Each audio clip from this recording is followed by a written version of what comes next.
மீனா இங்க வாமா. என்னக்கா? வா.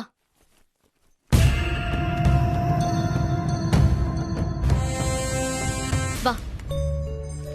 நான் உனக்கு காலேஜ் அப்ளிகேஷன் ஃபார்ம் வாங்கிட்டு வந்திருக்கேன். நீ நல்லா படிச்சு கலெக்டர் ஆகணும், சரியா? ரொம்ப தேங்க்ஸ்க்கா.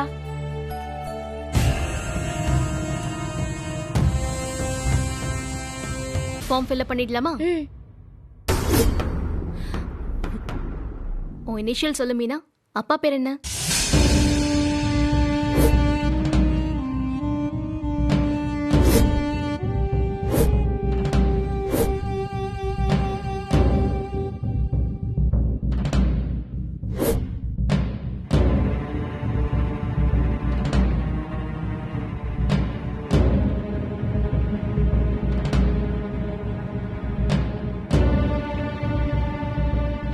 என்னாச்சு? அப்பா பேர் தானே கேட்டேன். அதுக்கே இவ்ளோ யோசிக்கிற? தெரிஞ்சா தானடி சொல்லுவா. அப்பா பேரே தெரியாதோ என்னமோ.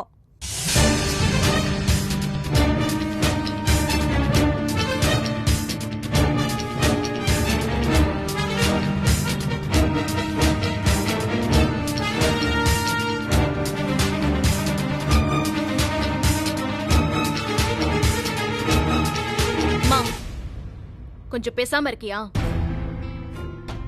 நீ பாட்டுக்கு தேவையில்லாம பேசிட்டு இருக்க. ஒருவேளை அம்மா சொல்றது உண்மையா கூட இருக்கலாம்ல. அவங்க ஏன் இவ்ளோ யோசிக்கணும்?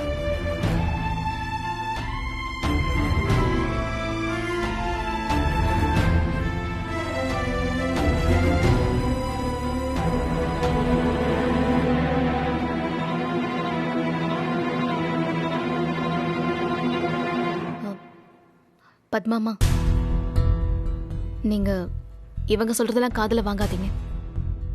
உங்க ஹஸ்பண்ட் பேர் சொல்லுங்க.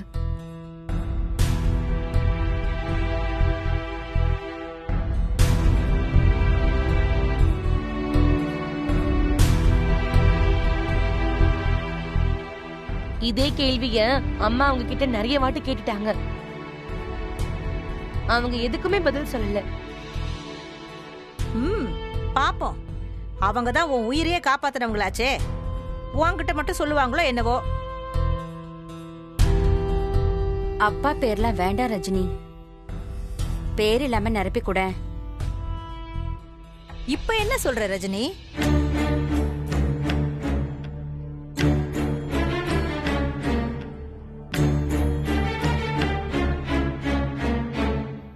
என் புருஷன் செத்து போயிட்டாருன்னு வச்சுக்கோமா.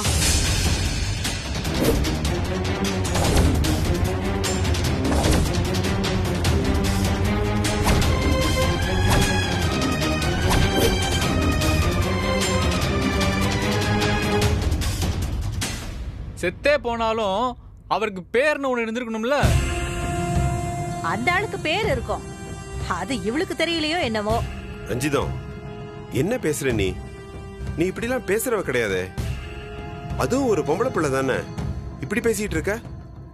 புருஷன் பேரை சொல்றதுக்கு எதுக்கு இவ்ளோ யோசிக்கிறா?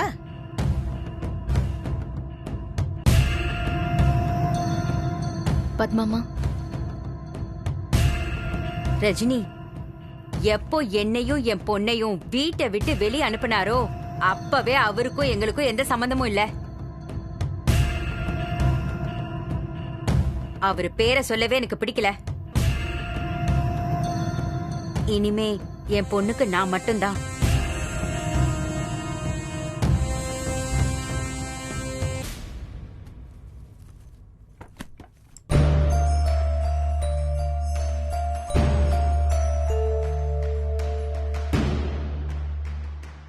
கரெக்ட் தான்மா.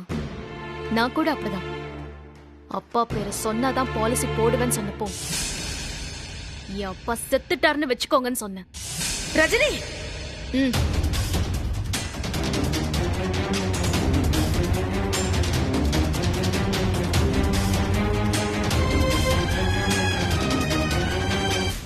ரஜினி, அப்பா ஸ்தானத்துல இருந்து நீதான் அவளை படிக்க வைக்க போற. அதனால கார்டியன்னு உன் பேரே போடுமா.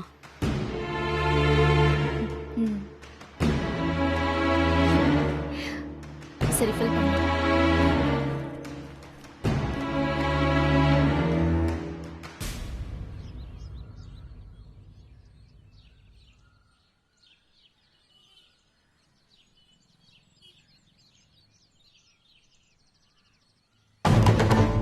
ஏ பத்மா, என்னடி கூப்பிட்டுக்கிட்டே இருக்கிற, என்னன்னு கேட்க முடியாதா? அவ்வளவு திமிராயிடுச்சா உனக்கு?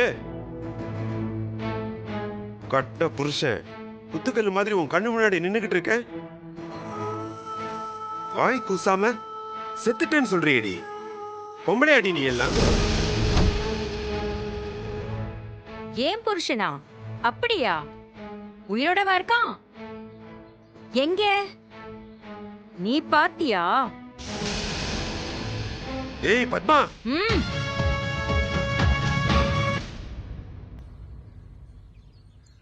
கட்ன பொண்டாட்டியையும் பெத்த புள்ளையையும் எவனோ ஒருத்தன் வேற தொழில் செய்றீங்கன்னு அரெஸ்ட் பண்றேன்னு சொல்றான். கொஞ்சம் கூட மான ரோஷம் இல்லாம அத கேட்டுட்டு போன மாதிரி அமைதியா நின்னானே, அப்பவே என் புருஷன் செத்துட்டான்.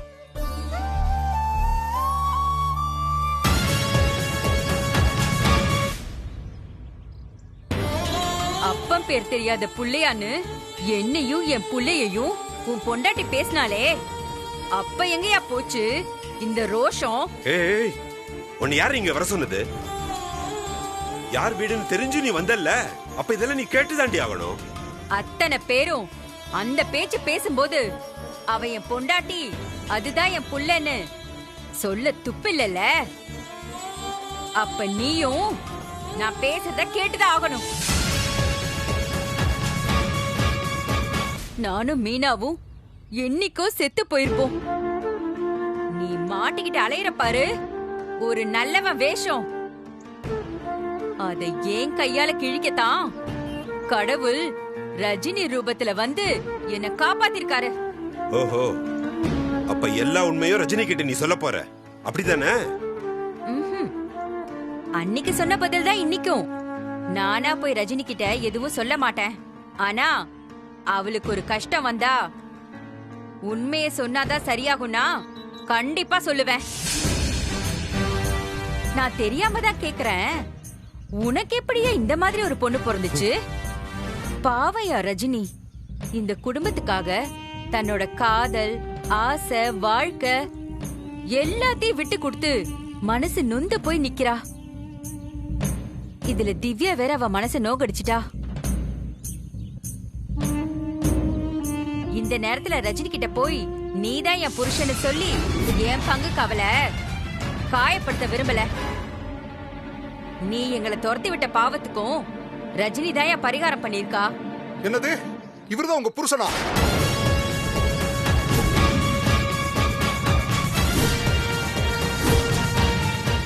இதனாலதான் யார் எது கேட்டாலும் எதையும் சொல்லாம வாய மூடிட்டு இருந்தீங்களா?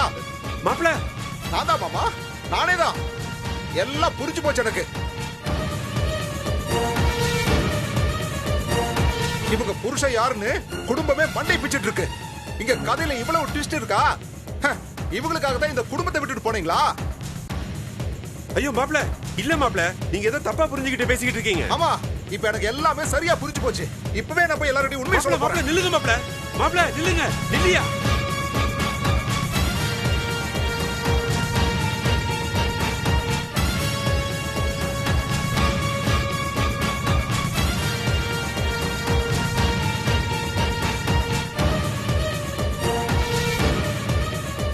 அத்தை, அத்தை எங்க இருக்கீங்க? அத்தை சீக்கிரம் வாங்க. என்ன மாப்பிள்ள, ஏன் இப்படி அறக்க பறக்க ஓடி வரீங்க? ஐயோ அத்தை, விஷயத்தை கேட்டீங்கன்னா நீங்க என்ன ஆவீங்கன்னு எனக்கு தெரியலையே. மாமா, சும்மா பில்டப் கொடுக்காம விஷயத்த சொல்லுங்க. டேய் முரளி, இது சாதாரண விஷயம் இல்லடா. இப்படி ஆகுன்னு நான் நினைச்சு கூட பார்க்கல. ஐயோ கடவுளே, என்ன விஷயம்னு சொல்லுங்களேன். சங்கரி, அத்தை, முரளி, உங்ககிட்ட ஒரு பெரிய விஷயத்த சொல்ல போறேன். மனச தைரியமா வச்சுக்கோங்க.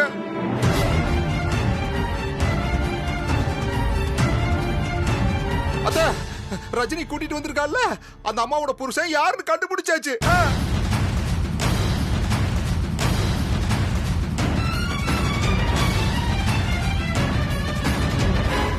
நிஜமாவா? யார் மாப்பிள்ள அது? அதுக்கு என் மனசை நான் ஏன் தைரியமா வச்சுக்கணும்? அதானே.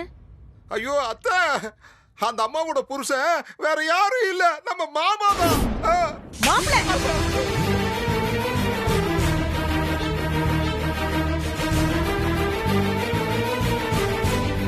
சங்கரி, உன் புருஷனுக்கு பைத்தியம் தான் பிடிச்சிருக்குடி.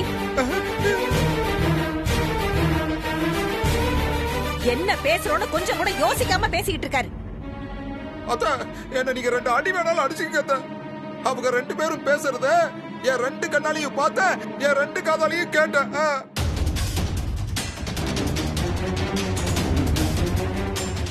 அப்பா, என்னப்பா இது? மாமா என்ன சொல்றாரு?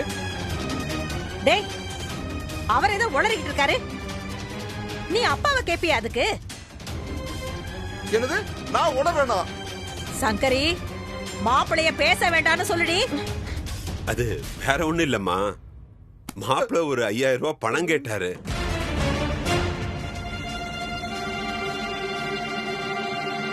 ரேஸ்ல போய் சம்பாதிச்சுட்டு வரேன்னு சொன்னாரு.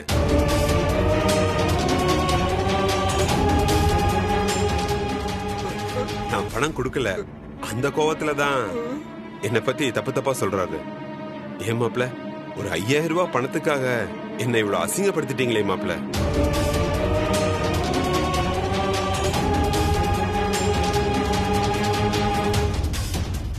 அட பாவி மாமா, என்னையா இப்படி அசராம புழுகுற?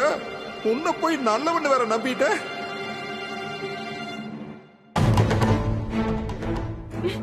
ஏங்க உங்க புத்தி இப்படி எல்லாம் போகுது? சம்பாதிக்கலனாலும் ஒழுங்கா இருக்கீங்கன்னு பார்த்தா குடிக்க ஆரம்பிச்சிட்டீங்க. இப்போ ரேஸ் வரையா? இல்ல சங்கரி, ஐயோ.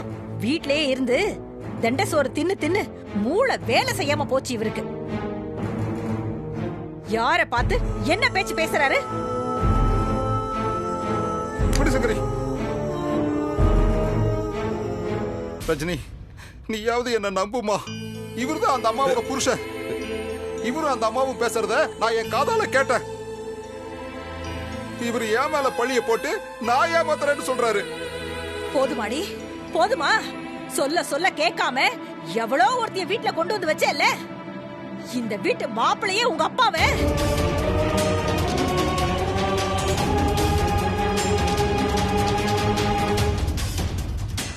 என்னடி முறைக்கிற? பாக்காத. உனக்கு பிடிச்சாலும் பிடிக்காட்டியும் அவர்தான் உன்னோட அப்பா.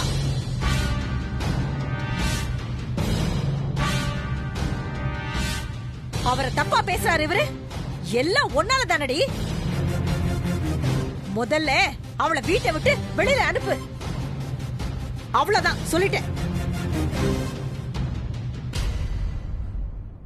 ரஜினி, பெரிய டிராமா போட்டு உண்மையெல்லாம் மறைக்க பாக்குறாங்க. நான் சொல்றதை நீ நம்பு. ஏய் மாப்பிள்ள, இங்க பாருங்க, உங்களை பேசாம வாங்கன்னு சொல்லிட்டேன். அது இல்ல சங்கரி, நான்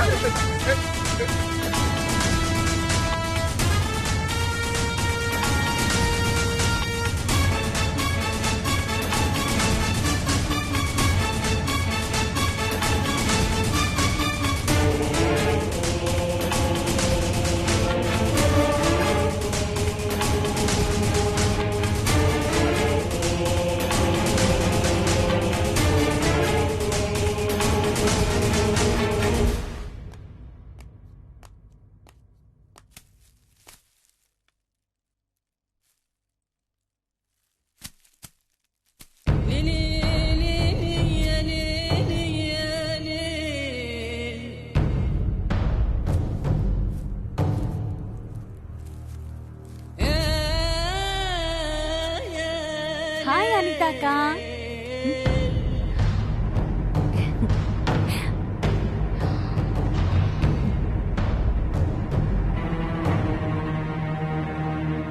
அக்கா, நீங்க ஏன் ரஜினி மேல இருக்க கோவத்தை எப்பவுமே இங்க எல்லார்கிட்டயும் காட்டுறீங்க?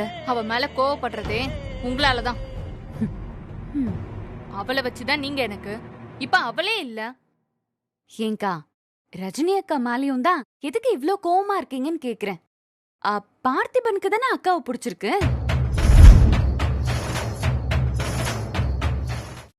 யாருக்கு யார பிடிச்சிருக்கு, என்ன பண்ணணுங்கிறதெல்லாம் நான் பாத்துக்கிறேன்.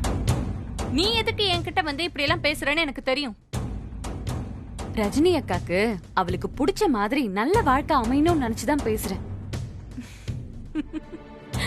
அப்படி நினைக்கிறவன் ரஜினியும் பார்த்திபனும் பேசிட்டு இருந்த போட்டோவை அவ மேல கோவமா இருக்கிற எனக்கு அனுப்ப மாட்டான். அக்கா, நீங்க தப்பா புரிஞ்சுக்கிட்டு பேசுறீங்க. ரஜினிய விட நல்லாவே உங்களெல்லாம் பத்தி தெரியும் ராதிகா. நீ எனக்கு எந்த விளக்கமும் கொடுக்க வேண்டாம். நீங்க சரியா புரிஞ்சிட்டு இருந்தா நானும் உங்களுக்கு விளக்கம் கொடுக்க மாட்டேன். ஆனா நீங்க உங்க ஃப்ரெண்டே சரியா புரிஞ்சுக்கல, நீங்களே எப்படி புரிஞ்சுப்பீங்க? எனக்கு நேரமாகுது, சும்மா பேசி டைம் வேஸ்ட் பண்ணாத. ஒரு நிமிஷம்.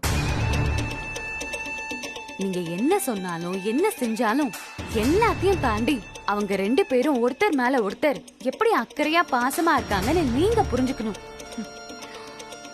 அதனாலதான் அந்த போட்டோவை நான் உங்களுக்கு அனுப்பி வச்சேன். ஆனா நீங்க கோவத்துல எல்லாத்தையும் தப்பாவே புரிஞ்சுக்கிட்டீங்க. பரவாயில்ல, இன்னும் கொஞ்சம் டைம் எடுத்துட்டு புரிஞ்சுக்க அட்லீஸ்ட் ட்ரை பண்ணுங்க. நீங்க இந்த மாதிரி எந்த முயற்சி பண்ணாலும் எதுவும் நடக்க போறது இல்ல. ரஜினிக்கும் பார்த்திபனுக்கும் கல்யாணம் நடக்காது. நடக்கும். நான் நடத்தி வைப்பேன். முடிஞ்சா தடுத்து பாருங்க. நீங்க மாத்தி மாத்தி எத்தனை பொண்ணு பார்த்தாலும் கல்யாணம் ரஜினி அக்காக்கும் பார்த்திபனுக்கும் தான்.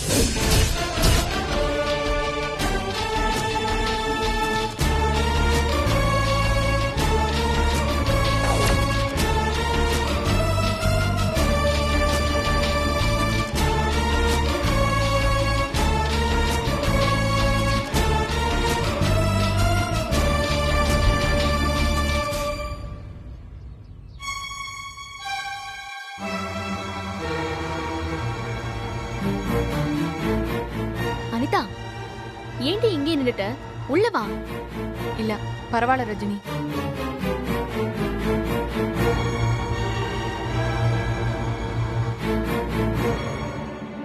சொல்ல அனிதா, ஏதாவது முக்கியமான விஷயமா? உனக்கு எப்படின்னு தெரியல, ஆனா எனக்கு முக்கியமான விஷயம்தான்.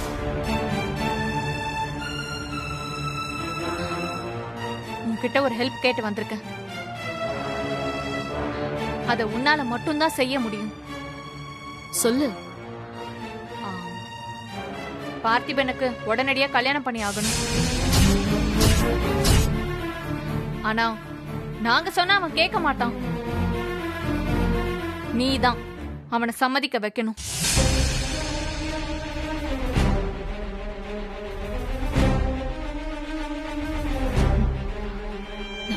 நான் எப்படி சொல்றது அனிதா? எப்படின்னா நீதான் யோசிக்கணும். ஏன்னா நீ சொன்னா மட்டும்தான் அவன் கேட்பான். செய்வல்ல, நம்பலாம்ல.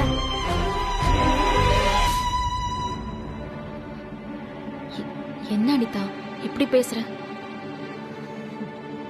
கிடைச்ச அனுபவம் அப்படி. நீ பார்த்திபன் கிட்ட பேசு. கல்யாணத்துக்கு அவனை சம்மதிக்க வைக்க வேண்டியது உன் பொறுப்பு.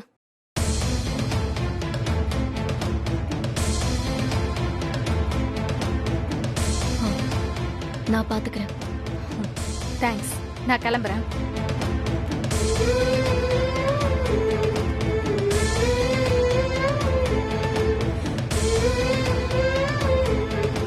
இப்போ ஒரு சான்ஸ் தரேன்.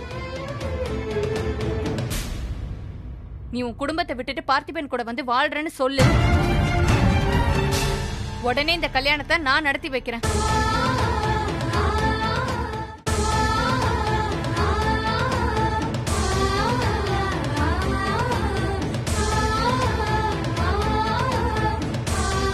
முடியாதுல்ல? உனக்கு உன் குடும்பம் முக்கியம். உன் கூட பிறந்தவங்கள சந்தோஷமா இருக்கணும். அதே மாதிரி என் கூட பிறந்தவன் சந்தோஷமா இருக்கணும்னு நான் நினைப்பேன்ல. அது ஒண்ணு தப்பில்லை.